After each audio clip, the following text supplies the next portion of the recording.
একসময় যেসব কাজ করতে মানুষকে ঘন্টার পর ঘন্টা পরিশ্রম করতে হতো, এখন সেই কাজই করছে রোবট। বিছানা গুছানো, কাপড় ধোয়া, রান্না করা কিংবা পুরো ঘর পরিষ্কার সবকিছুতেই লাগতো আলাদা সময়, কিন্তু এখন সেই কাজই ধীরে ধীরে করছে রোবট। চায়নার হুবেই প্রদেশে সম্প্রতি দেখানো হয়েছে নতুন ধরনের একটি হিউম্যানয়েড রোবট, যাকে অনেকেই বলছেন ভবিষ্যতের রোবট গৃহকর্মী।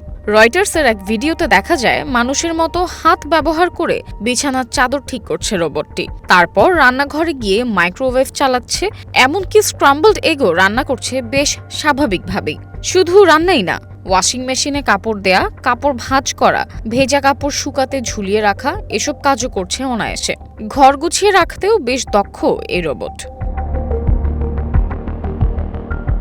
সবচেয়ে অবাক করা বিষয় হলো এটি শুধু কাজই করে না, বয়স্ক মানুষের সঙ্গে কথাও বলতে পারে, মানে এক ধরনের সঙ্গী হিসেবেও কাজ করতে পারবে ভবিষ্যতে। বিশেষজ্ঞরা বলছেন এতদিন হিউম্যানয়েড রোবটের সবচেয়ে বড় সমস্যা ছিল বাস্তব পরিবেশে ঠিকভাবে কাজ করা, কারণ ল্যাবে ডেমো দেখানো আর মানুষের বাসায় কাজ করা দুই জিনিস।